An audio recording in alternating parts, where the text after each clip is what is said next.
আসলে সরি রে, বিশ্বাস কর আমি সত্যিই বুঝি নাই যে সদরুদ্দি ভাই তোর সাথে এমন করব।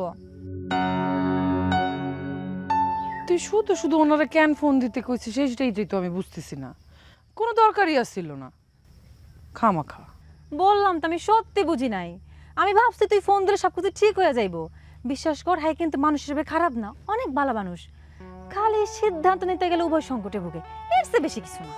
তাহলে এখন সে কি করব, মানে সে কি আসলে বিদেশ চলে যাব? তো বিদেশ যাইব না কি করব? আইছিলই তো বিয়ে করার লেগা, সেটাই যেহেতু হয় নাই থেকে কি করবো, যাইব গা। আমি আরো কত কিছু ভাবছিলাম, তুই বিদেশ যাবি, কত সুন্দর সুন্দর জামা কাপড় পরবি, ঘুরতে যাবি, ছবি তুলবি, আবার সেগুলো ফেসবুকে দেওয়ার সময় ক্যাপশনে লিখবি। পরিবেশটা সুন্দর না? কত ভালো লাগতো আমার। আর ওই যার একটা মাই আছে ওটা জুইল্লা পুরা মরতো, আমার খুব ভালো লাগতো। কিছুই হইতেছে না। শোন, যাই হোক, আমার মনে হয় আমার একটু বকুলের সাথে কথা বলা উচিত। এখন বাইরে যাই, একটু পরে সন্ধ্যা হয়ে যাব, সিলাইবো ভাবি। আচ্ছা ঠিক আছে, চল।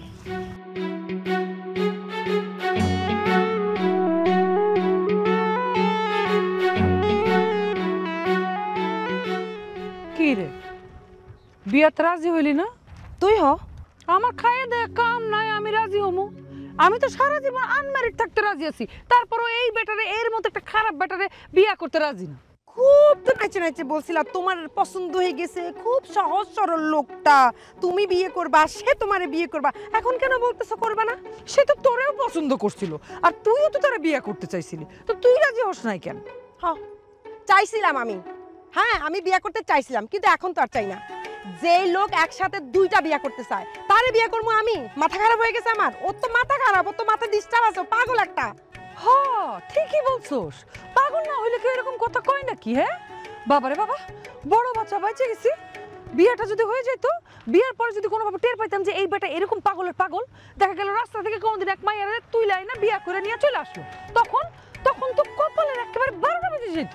তার আসলে বিয়া না, তার আসলে পাগলা গারদে নিয়ে পাগলের চিকিৎসা করা দরকার। তুই ঠিকই বলছস, এই লোকটা না সত্যি অনেক খারাপ। হরে, মানুষ খারাপই। এখন আমি যাই। যা।